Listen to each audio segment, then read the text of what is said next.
Ja, ich bin der Michael Jäger, bin der Bauer vom Fritzinger Hof in Ebs. Wir sind einer der ältesten Erbhöfe in der Region. Ich bin die Stefanie Jäger und bin jetzt hier am Sendin auf der Feldalm. Und wir dann hier rum im Käsen. Wir machen Butter. Wir produzieren hier rum knapp 3000 Kilo Käse in Summe.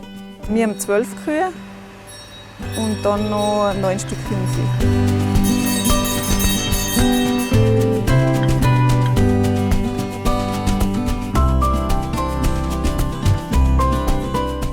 Da, wo wir jetzt sehen, auf unserer Feldalm, die haben wir neu gebaut im Jahr 2016 und sind heuer im Jahr 2020 fertig. Wir machen darum den Käse, weil wir eben da auf der Hochalm sind und einfach die Anlieferung zur Sennerei relativ kompliziert ist. Und wir einfach das weiterführen möchten, dass darum Käse gemacht wird. Da hat mich die Frau natürlich, die Stefanie, sehr stark unterstützt. Das war immer die treue Seele an meiner Seite, wenn ich einmal nicht mehr weiter gewusst habe. Dann hat die Stefanie schon gesagt, ruhig bleiben, das kriegen wir schon hin, weil da rauf ist das natürlich eine andere Geschichte, wenn man vom Tal da alles rauf shutteln muss bei Achse. Der ganze Transport für den Bauer, da kannst du nicht sagen, jetzt fällt mir irgendwas, jetzt voll schnell das holen. Aber wenn es dann soweit ist, dann ist es einfach, wenn man das wirklich möchte und mit Leidenschaft macht, dann gibt es eigentlich nichts Schönes. Bei der Planung hat uns der Zertifikatslehrgang, also für bäuerliche Direktvermarktung, den was ich am LFI in Innsbruck gemacht hat, gut weitergeholfen. Das ganze versicherungstechnische, hygienetechnische. Die Planung und das Know-how ist das meiste aus dem eigenen Kopf gekommen. Ja.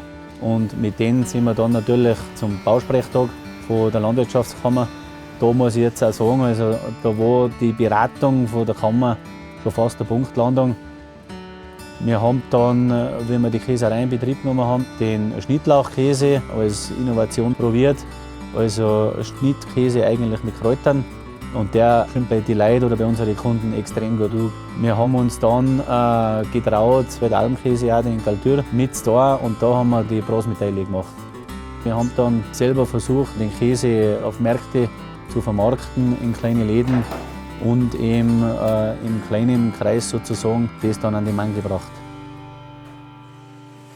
Wir haben hier einen Daniel, unseren Käsemeister, der kommt zu uns hoch und verkäst uns dann gemeinschaftlich die Milch.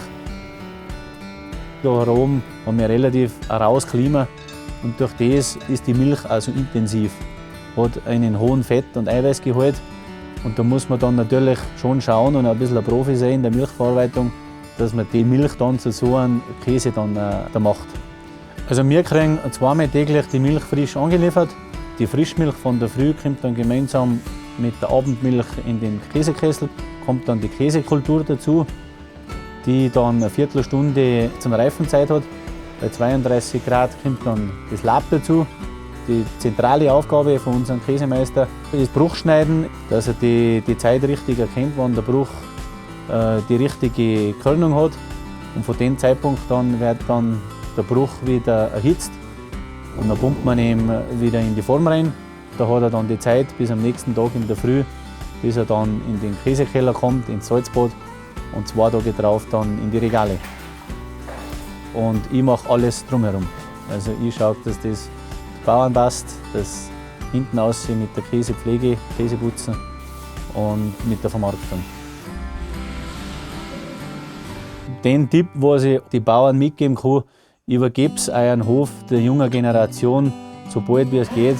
Das ist ganz, ganz wichtig, dass man die Jungen die Perspektive gibt und auch die Möglichkeit gibt, ihnen etwas zu schaffen und auch etwas weiterzuentwickeln. Ich denke schon, dass der Sohnemann da mit der Hütte dann auch noch eine Freude hat. Und das wird uns dann natürlich auch am meisten geben. Ne? Die Leidenschaft, ein Lebensmittel herzustellen, wo es täglich anders ist, das kommt natürlich auch von daher, dass wir darum aufgewachsen sind. Am besten gefällt mir einfach auch, ja, du bist einfach ein bisschen von der Außenwelt irgendwie so weg. Du hast irgendwie die Ruhe. Man hat das dann einfach im Blut, das Almfahren, das Almleben, das will man dann auch weiter so erhalten.